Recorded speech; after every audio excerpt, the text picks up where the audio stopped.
How many of you, I've put it out a few times, but I don't know how many of you have ever listened to Admiral McRaven with his commencement speech at University of Texas? How many have actually watched it or listened to it? I encourage you all at some point to go and look it up. It's a 15-minute talk, and it is the most inspiring thing I think I've ever listened to in my life. And I've listened to it many, many times. Whenever I'm struggling or whatever, I go and listen to that, and it gives me the strength to pick myself up and carry on. And the theme of his whole talk is that what starts here changes the world. And he goes through with a bunch of lessons that he learned from his military career. He's a Navy SEAL, and how those apply to all of us in life. And until I find a better one, I've kind of taken this on as the theme for all of these conferences and events that we do, because I really truly believe that what we're doing is so important, and that it truly will change the world. And that's what I hope all of you are here for as well.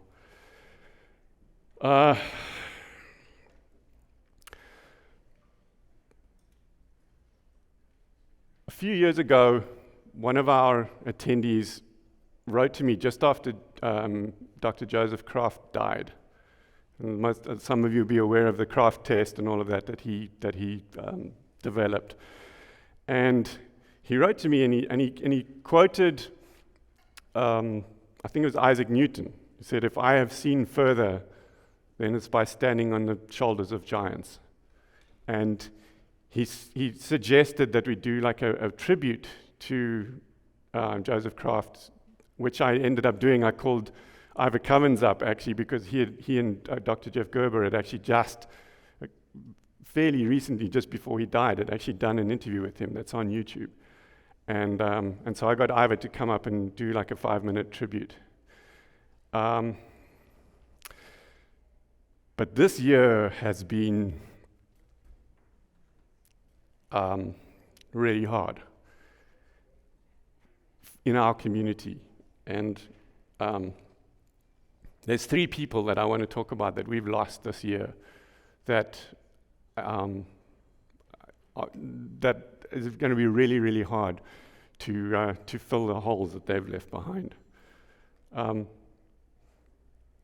first one is Dr. Sarah Halberg. I don't know how many of you are familiar. I'm hoping most of you are familiar with her. But we knew for quite a while that she had been struggling with cancer. And so when she finally passed at the beginning of this year, it was a tragedy, but it was, we were expecting it. But her work with all along, with all the research that she's done, and you know, in her later years with Verta Health and everything, was just uncomparable. I think the work that she did.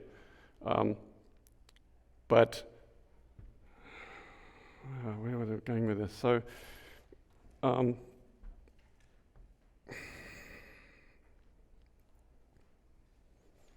sorry. What the good that's come out of this is that Nina Teicholz has got together and starting to put together a non-profit to try to help further her work. It's called Reversing Type 2, and Steve Finney and herself and her husband Brad are on the board of directors of that non-profit. Its 501c3 status is kind of pending at the moment, but they are collecting donations towards this fund that they are then going to put towards research, particularly in reversing type 2 diabetes, because that was like her main focus. So Nina hasn't arrived yet, but when she does, they used to have a GoFundMe platform that you could go and make contributions to. I think that is kind of terminated and come to an end now, but there are still ways. If you feel like you would like to contribute to that in some way, then I will find out from Nina and tell you a bit later through the weekend how you can do that if you decide you want to do it. And maybe the last part of that I think we'll get to next. So what happened is that she passed away in January, I think it was, but and literally a week later, Nina actually wrote to us and told us that Adele Height was nearing the end so she had also developed brain cancer, and she was really struggling. Now, for those of you who don't know, Adele Height was introduced to me by Gary Taubes to try and to mediate a session that we did a few years ago at one of these conferences to talk about practitioners who were trying to do this in their practice and how they were struggling or how they were succeeding. And he asked me to get Adele to come and mediate this. And I asked her to come and mediate this session, and she just dumped on me. So she had this vision that was way beyond this discussion that we were going to have. And it was but Adele, yeah, okay, but will you at least mediate this session for us? And she said, yes, but. And her vision was to establish carbohydrate reduction as a therapeutic intervention, as to establish standard of care around that concept. And I've told this story before. Some of you who've been sitting here will have heard me tell the story before, and you can go back and listen on YouTube to my other opening comments and hear how that all happened. But what came out of it was that we eventually got clinical guidelines that were published initially on LowCarbUSA's website. And then what started to come out of that was that we really needed an organization to be an umbrella for all of us practitioners, all of you practitioners, to have a place to be, to belong, and to lend legitimacy to what you're doing, and that you're not out in the wilderness on your own fighting the fight. And so we established a nonprofit called the Society of Metabolic Health Practitioners. And once we did that, we could take the clinical guidelines that Adele had helped us write and bring them over under the SMHP. And now they had a real home. And one of the things, it's a generic protocol, right? But one of her dreams was that we would then start adding addenda to these, condition specific. So if for a physician who is treating type 2 diabetes, then there's a special section on that will highlight to them what's important, what the nuances might be. Somebody that's treating, a psychiatrist that's treating someone with schizophrenia is obviously going to have different things to consider than someone who's treating someone for type 2 diabetes. And so she wanted to start introducing these things, and she was working on a number of different projects. And I was really angry with her because we found out in February that she was near the end, and we didn't even know that because she was in remission, and I had no idea that the cancer had come back.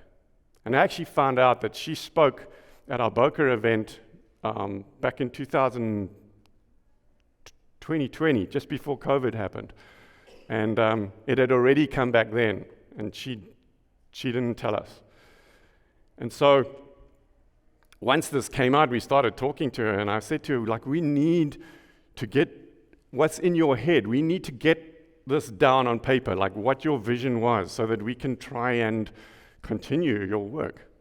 And she was like really blunt about it. She was saying, yeah, but we need to hurry up because I'm going to die soon. Like literally talking like that.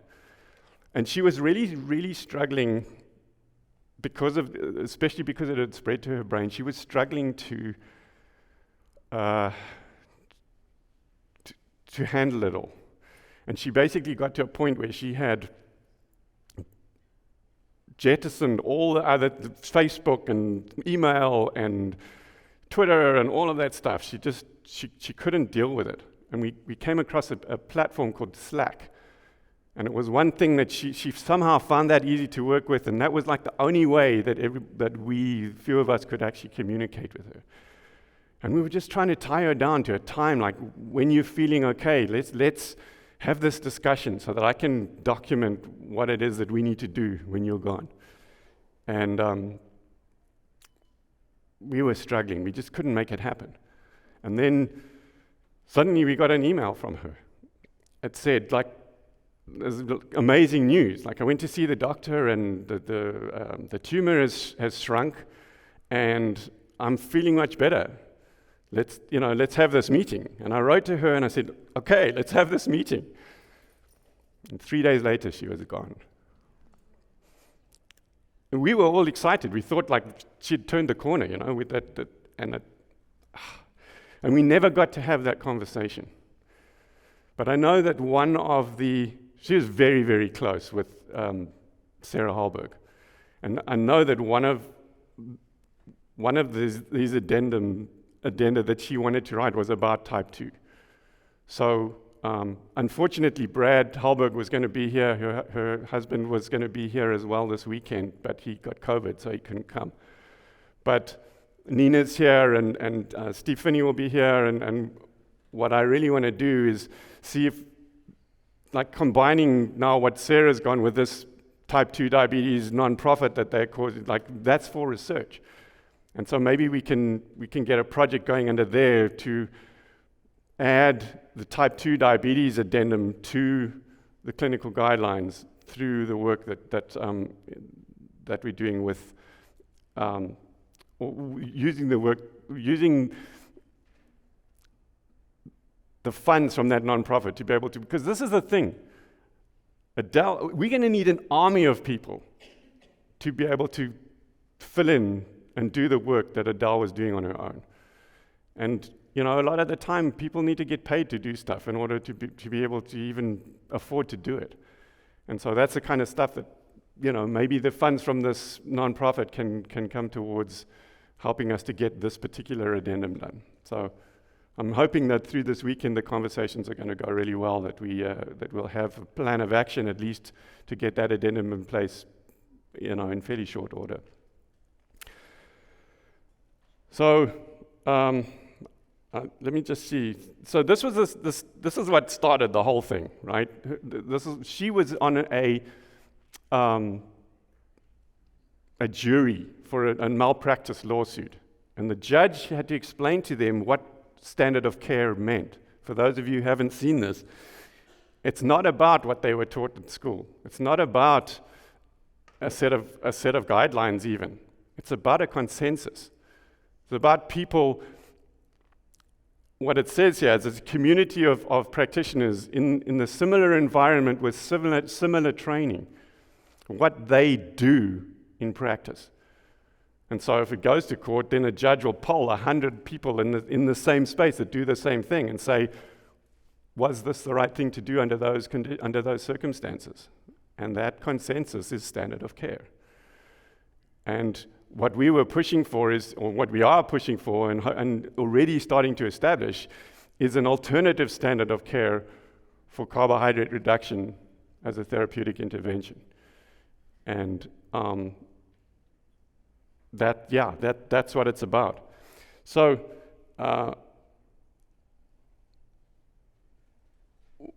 when we eventually launched this nonprofit, the Society of Metabolic Health Practitioners, like Adele was like over the moon, because like finally her vision was starting to to become a reality. We had a place where people were coming together. The guidelines were there. Now I don't think I put it in yet, but it's now been translated into 10 languages. Hungarian is the latest one, and I actually don't think I've put it on the site yet, but the translation has been done. And it's been translated into all these different languages. We have a petition that practitioners can go in and sign to show their support for the guidelines. Because if you read that thing, clinical guidelines are not standard of care, but they can drive the discussions and lead to the agreements and the consensus that is standard of care. But it was more than that. I think she saw it all along, was that this body now where all these practitioners can have a home is where she really wanted to see this going. So just to run through it quickly,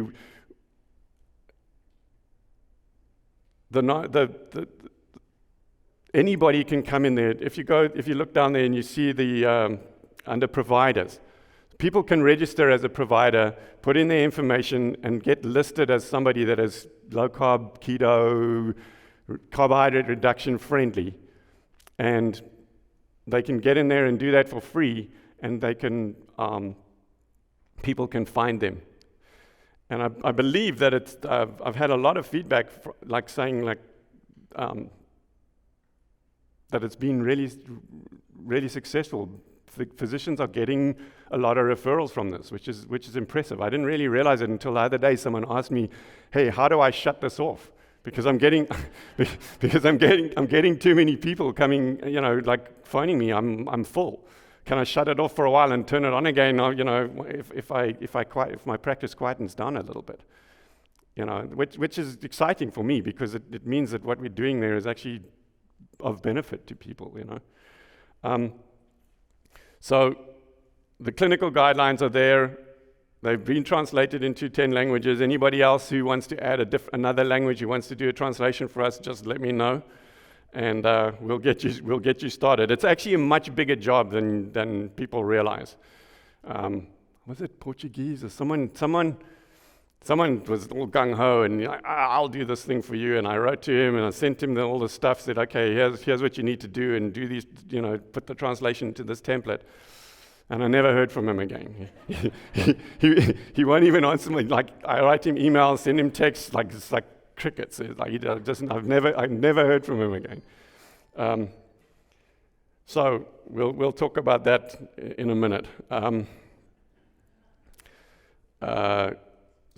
Okay, so the clinical guidelines are there.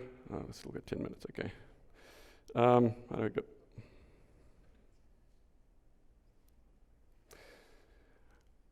For those of you who don't know, one of the biggest things I think that we've got in the SMHP now is the pathways that we've defined now for people to get accredited, so that they can have this badge that says they're accredited, and they can use the initials MHP after their name in their credentials. And this is really, really powerful. I submitted it to the review committee, and we actually approved a lady yesterday. Actually, it was the day before. She wrote to me yesterday. Because I wrote to her and I said, okay, it's all been approved, you're good to go. And she wrote back and she said, this is the most exciting thing that's ever happened to me, even more so than when I got my medical degree. And again, it makes us realize that what we're doing is adding value for people. And there's education pathways, there's clinical experience pathways, there's research pathways, there's all sorts of different ways that people can become accredited as metabolic health practitioners, MHP. And this is a program we're really proud of, I'm really proud of, that we've been able to do this and give people again, legitimacy, so that they can practice with confidence. One of the other things, so I mentioned that as a provider, you can list yourself as a provider at no cost.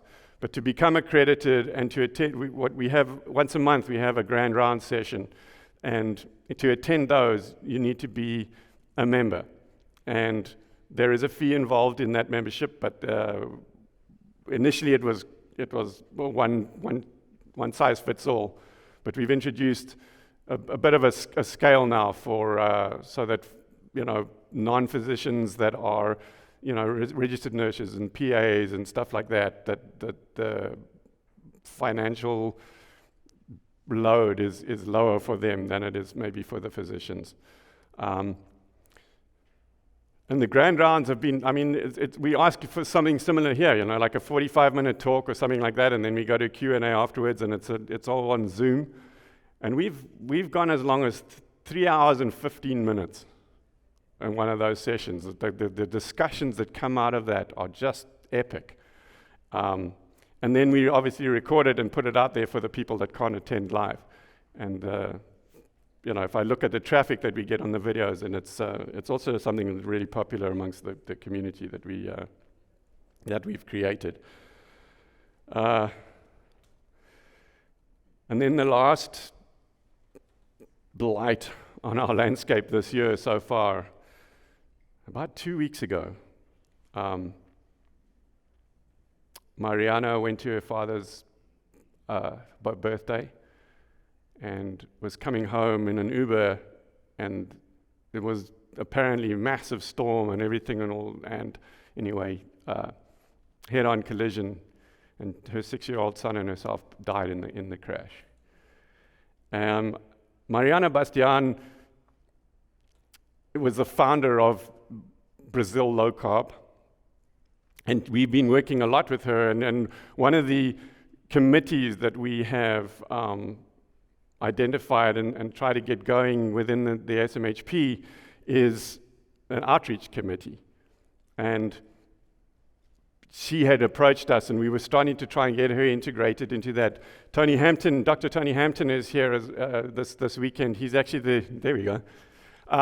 He's actually the chairman of that particular outreach committee, and it's kind of for a number of different reasons this year has stalled a little bit, and I'm really hoping that this weekend is going to be a catalyst for us to get that fired up again.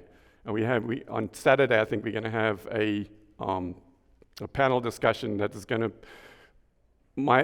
Initially, I tabled it as an outreach committee thing, because all Dr. Gurpreet Pada is here as well. He's also involved in that. A.D. Fox is here to speak. And so I was going to try and kick off a discussion here to see, maybe get some direction from you guys about where we should go with this. But then Michelle Hearn, who's also here this weekend to talk, did the Grand Rounds talk for the SMHP a couple of weeks ago. And a lot of her talk was about how we can help people with limited means to do this. And it was an amazing discussion that came out of it. And what came up was Mariana, what she had done in Brazil she called it the Protein Project. And she, a bit like our food baskets and stuff like that, all these things that they make up to give to the poorer community, she says it's just crap. It's just carbs and sugar. And so she's instead of just talking about it and like me complaining about it, she got down and she wrote this document about how we're going to fix this. And she's got like a funding program going. She's going around to companies and businesses all around to get funding from them. And she literally gets this food, protein-rich food, and she goes out into the community and she hands it out to them. And there's a picture of her here. Yeah. There's a picture of her here, literally handing out. They got a big truck of eggs, and the people were coming. They were just off the back of the truck, like literally just handing out eggs. And And one of Michelle's suggestions during that talk in the Grand Rounds was like, maybe to honor her, we should maybe try and see what we could do about taking her concept further than not just Brazil, but maybe try and introduce it here and in a lot of other emerging countries as well, where they're also just eating crap, and we need to be able to help them to find out that it's not necessarily that expensive to be able to eat better or more nutrient-rich food. And if they can't afford it, that how can we find the funding to help them so that they can eat better and live better lives? So that's all I got to say. I just want to thank you again for all making the effort to be here, and I encourage you to participate as much as you can. Take as much out of this as you can. You've paid the money, you've taken the time to be here. Now, actually learn something and go. I want you guys to go away inspired to do more and to do better and to help your communities.